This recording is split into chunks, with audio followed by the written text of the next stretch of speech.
Assalamualaikum warahmatullahi wabarakatuh. Kami dari kelompok 8 akan mempresentasikan tugas dari mata kuliah Sejarah Pendidikan Islam di Indonesia. Beranggotakan saya Maya Putri Damayanti, nomor Indo Mahasiswa 201190407 dan Bagus Ardianto, dengan konsep pembahasan yaitu pendidikan Islam pada masa Orde Baru. Pendidikan merupakan pilar utama dari berdirinya suatu negara. Pendidikan merupakan usaha untuk merancang masa depan manusia sebagai generasi penerus bangsa nantinya. Pendidikan di Indonesia tidak lepas dari unsur politik dan unsur pemerintahan dan kebijakannya. Terdapat juga pemerintahan pada masa Orde Baru ini, di mana pendidikan juga dicampuri oleh unsur-unsur politik dan kebijakan pemerintahannya. A. Sejarah dan kondisi Islam pada masa Orde Baru.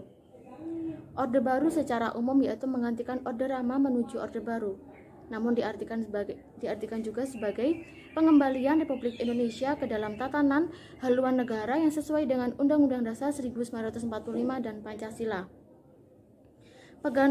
Penggantian rezim Orde Lama menuju Orde Baru ini memberikan perubahan tatanan yang banyak terhadap Republik Indonesia, salah satunya yaitu tatanan tentang pendidikan.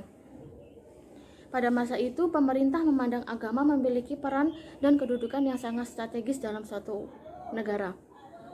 Tetapi Islam pada masa itu sangat-sangat dicampuri oleh unsur-unsur politik atau digunakan sebagai alat politik oleh para pejabatnya, yang mana pada masa itu menghasilkan 3 partai besar yaitu PPP, Golkar, dan PDI yang muncul pada tahun 1970-an. 4 kali pemilu menjadikan Presiden Soekarno sebagai presiden yang menjabat paling lama di Indonesia. Hubungan Islam dengan pemerintah mengalami pasang surut karena terjadi konflik dan dinamika.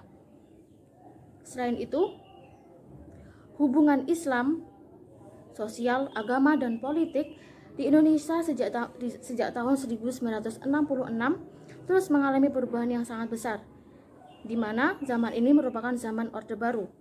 Zaman Orde Baru bertekad sepenuhnya mengembalikan tatanan Indonesia ke dalam Undang-Undang Dasar 1945 dan Pancasila sebagai ideologi yang murni.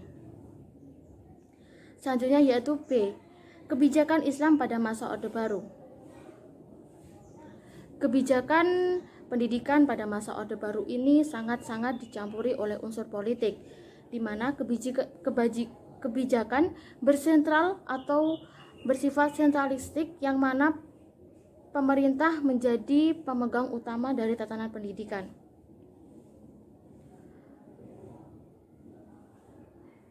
Pemerintah mempunyai kebijakan yang sangat kuat terhadap berjalannya pendidikan dan perkembangan ekonomi pada masa itu.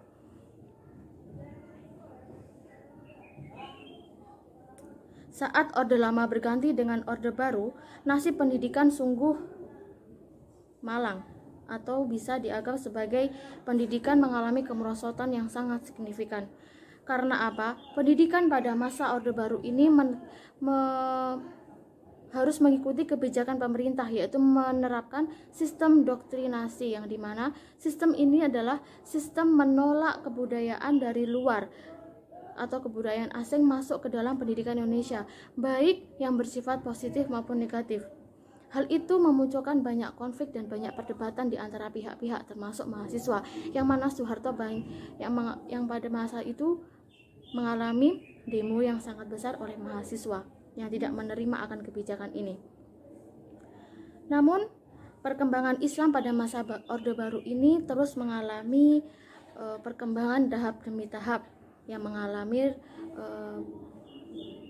perubahan ulang, perencanaan kembali, sehingga mengalami perkembangan yang signifikan.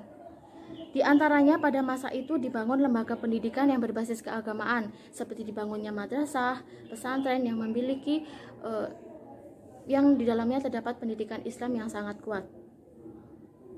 Pendidikan Islam pada saat itu dimasukkan ke dalam kurikulum, baik dari lembaga dasar, yaitu dari yang paling dasar, kemudian sekolah menengah pertama, sekolah menengah atas, sampai pada perguruan tinggi. Sehingga pada masa Orde Baru ini perkembangan pendidikan terus mengalami perubahan-perubahan, yang mana pendidikan Islam juga menjadi pendidikan utama dalam mencapai tujuan pendidikan di Indonesia sendiri pada masa itu hingga masa sekarang. Assalamualaikum warahmatullahi wabarakatuh.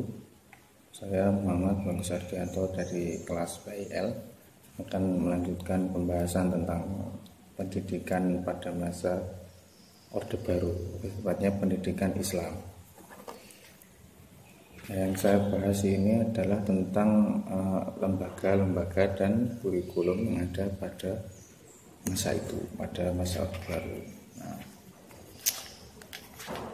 Yang pertama adalah lembaga-lembaganya, yang meliputi dari pesantren, madrasah, dan masjid. Pengertian dari pesantren yang nomor satu dari pesantren adalah semacam sekolah swasta yang menyediakan asrama dan mengajarkan tentang ilmu-ilmu agama yang lebih mendalam. Nah, pesantren ini mempunyai metode pembelajaran, itu beberapa metode. Yang pertama adalah petonan atau maknani, itu maknani buku kitab kuning kalau zaman sekarang ya kan. Terus ada sorogan atau belajar secara privat kepada seorang kiai. Lalu majelis taklim atau penyampaian sebuah penyampaian keagamaan, atau kalau zaman sekarang itu pengajian, kalau gampangnya itu pengajian, bulat-bulat ya Bu ya. Lalu yang selanjutnya adalah madrasah. Madrasah ini adalah sekolah umum, tapi mengajarkan lebih mengajarkan ke pelajaran keagamaan, tapi juga mempelajari pelajaran-pelajaran umum seperti itu. Madrasah, ini madrasah ya. Lalu yang selanjutnya adalah masjid. Masjid itu sudah lama sekali ada, untuk dibuat untuk sarana pembelajaran keagamaan dari zaman dulu, zaman Rasulullah mungkin. Masjid ini metodenya adalah halaqah, dan materi yang diajarkan adalah belajar menulis huruf, menulis huruf hijaiyah, membaca Al-Quran seperti itu. Nah, itu dari yang lembaga-lembaganya saya mengambil 3 itu. Lalu yang selanjutnya habis lembaga ya, beralih ke kurikulum yang ada pada masa Orde Baru. Kurikulum ini banyak melakukan perubahan. Nah, ini dari kurikulum 1968, 1975, lalu 1984, lalu yang terakhir itu 1994. Singkat saja saya akan menjelaskan dari setiap kurikulum ini. Nah, dari kurikulum 1968 itu perubahan dari kurikulum 64. Nah, kurikulum 64 itu dari Orde Lama. Terus Orde Baru itu menggunakan kurikulum 68. Nah, kurikulum 68 ini lebih menekan melakukan perubahan struktur, yaitu pendekatan organisasi pembelajaran menjadi ke pendekatan jiwa Pancasila. Jadi juga memiliki tujuan untuk membentuk membentuk jiwa Pancasila dari setiap murid-muridnya. Jadi seperti itu. Lalu yang selanjutnya kurikulum 1975. Perubahan ini terjadi dengan diterbitkannya kurikulum 1975 yang ditujukan untuk SD, SMP, dan SMA. Sedangkan kurikulum tadi yang SD, SMP, SMA itu kurikulum 75 ya. Nah, yang 76 itu untuk sekolah menengah kejuruan atau STM atau SMEA.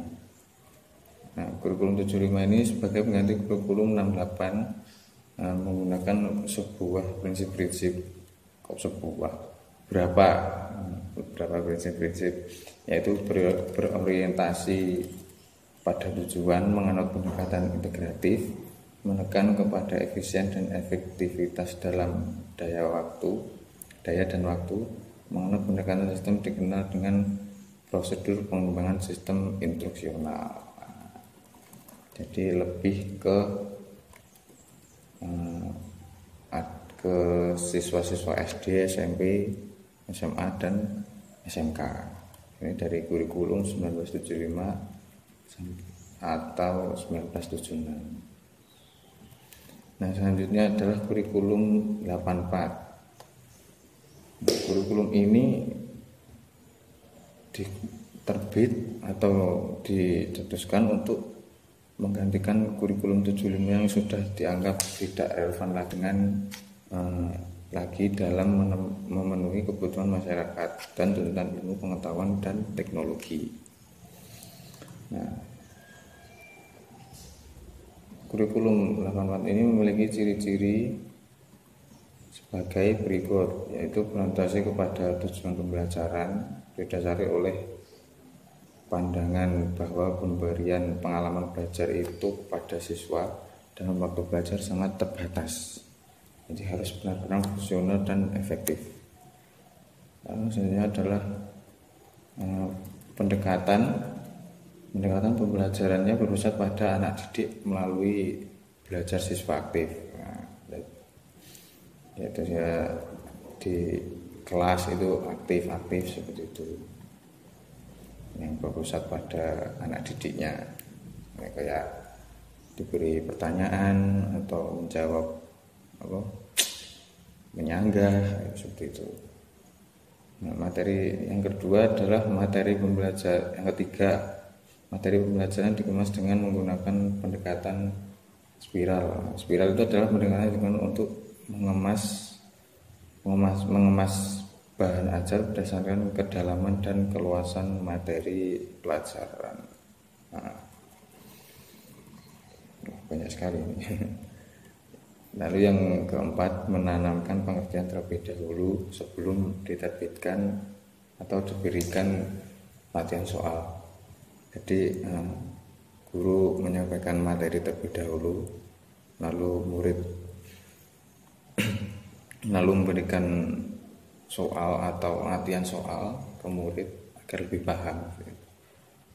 Lalu yang kelima adalah materi disajikan berdasarkan tingkat kesiapan atau kematangan siswa. Jadi menyesuaikan tingkat kesiapan dan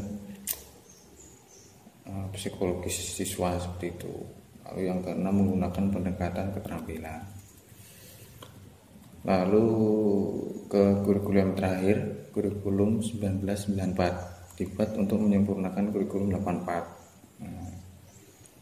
dan dilaksanakan sesuai dengan buku nomor 2 tahun 89 tentang sistem pendidikan nasional. Ada beberapa ciri-ciri dari kurikulum 1994 ini, yaitu pembagian tahapan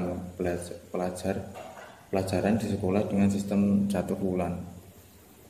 Lalu pembelajaran sistem sekolah lebih menekan materi pelajaran yang cukup padat, orientasi kepada materi pelajaran atau isi. Lalu yang ketiga adalah kurikulum bersifat Popilus, yaitu memberlakukan satu sistem kurikulum untuk semua siswa di seluruh Indonesia. Lalu yang keempat, dalam pelaksanaan kegiatan, guru hendaknya memilih dan menggunakan strategi yang melibatkan siswa aktif. Jadi guru itu juga harus bisa memilih metode belajar atau metode penyampaian pelajarannya itu membuat siswanya itu aktif bertanya, aktif menjawab. Nah, yang kelima, dalam pengajaran satu mata pelajaran hendaknya disesuaikan dengan kekhasan konsep, pokok bahasan dan perkembangan pemikiran berpikir siswa. Lalu yang keenam, pengajaran dari hal yang konkret ke hal yang abstrak, dari hal yang mudah ke hal yang sulit, dan dari hal yang sederhana menuju hal yang kompleks. Jadi agak disempurnakan agar lebih singkat dan jelas gitu. Lalu yang ketujuh adalah pengulangan materi yang dianggap sulit perlu dilakukan untuk pemantapan pemahaman siswa.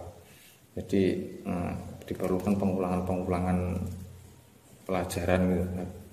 Ibaratnya agar siswa-siswa itu tidak lupa. Biasanya kan lupa, matematika yang susah itu mesti lupa itu rumus itu. Oke, itu saja yang bisa saya sampaikan. Jika ada kurang lebihnya mohon maaf. Nanti bisa ditanyakan atau ditanyakan di komen. Nanti akan saya jawab berapa saja, tidak bisa semua. Ya sekian, wassalamualaikum warahmatullahi wabarakatuh.